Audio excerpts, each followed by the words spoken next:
Good morning. మన తెలంగాణలో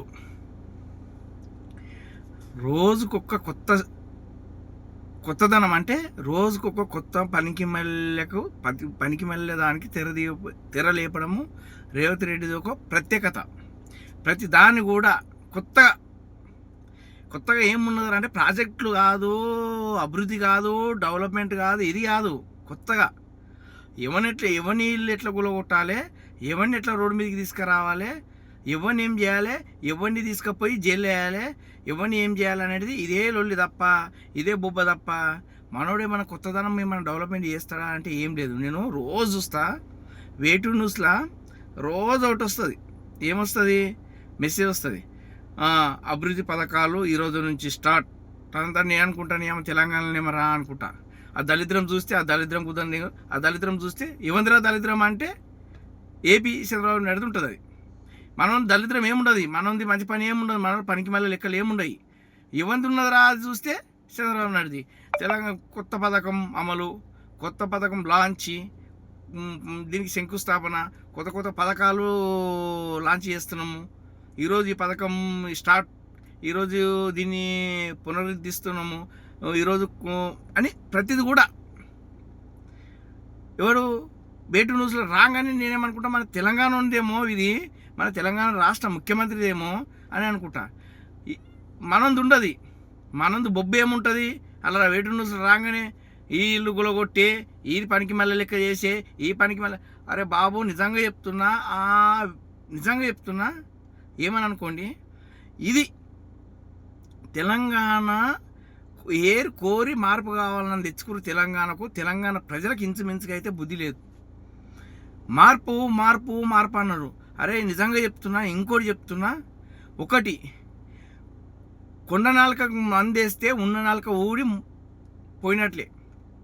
same అదే జరిగింది. ఎవడో మంచిగా పని చేస్తుండ్రా, వాడిని ఉంచుకుందాం రా అంటే, కాదు వాడు శారణ చేసిడు, వీడు రూపాయి చేస్తాడంట, వీడు పీకి మళ్ళీ వేస్తాడంట, వీడు ఉద్ధరిస్తాడంట, వీడు పీకి కట్టలు కడతాడంట అని చెప్పారు.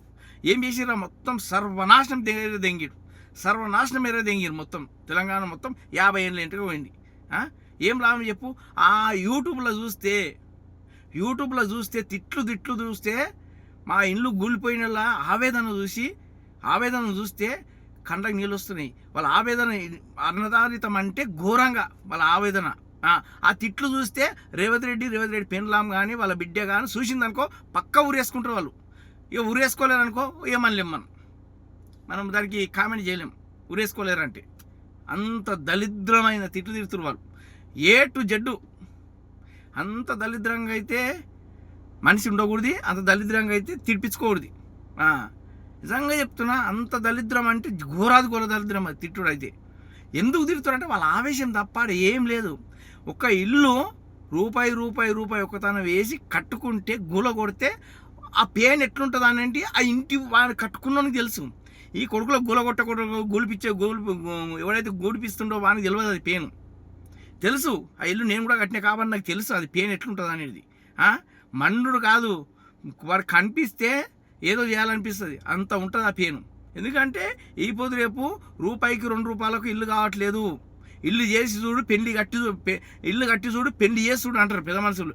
ఎందుకంటారు? ఇదే మనకు తెలుస్తుంది పెయిన్ ఏంది అనేది దాన్ని. ఈరోజు నేను ఒక్కటే మాట్లాడుతున్నా, ఒక ఇల్లు గూల కొడితే మన పెయిన్ ఎట్లుంటుందో యూట్యూబ్లో చూడు, మన ఎట్లుంటుందో. అరే అక్రమాల సక్రమాల, నువ్వు బుద్ధిమంతురావు కదా రేవంత్ రెడ్డి, నువ్వు అపోజిట్లో ఏం మాట్లాడినావు?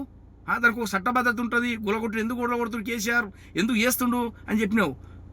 ఈరోజు చట్టబద్ధత లేదా? తెలివి లేదా? ఆ సన్నాసి లెక్కలు లేవా అనిత? ఆపే లెక్కలు లేవా? ఎందుకు పేదల దగ్గరికి మనం ఎందుకు పోవాలి? ఇది ప్రజాపాలన అని చెప్పినప్పుడు ప్రజల కోసమే పనిచేయాలి. అది ప్రజలను రోడ్డు మీకు తెచ్చుడు కాదు, దాన్ని ప్రజాపాలన అంటాడు. అభివృద్ధి పథకాలు చేయి, 6 గ్యారంటీలు చేయి, 420 హామీలు చేయి, గజ్జి చేయి కాబట్టి ఈ పనికి మళ్ళీ లెక్కలు చేయకు. అది రాంగు, 100% రాంగు. రాబోయే రోజుల్లో కరెక్ట్ బుద్ధి కాదు, ఘోరంగా బుద్ధి చెప్తాను నీకు. ఇది షూర్, ఇలా నో డౌట్.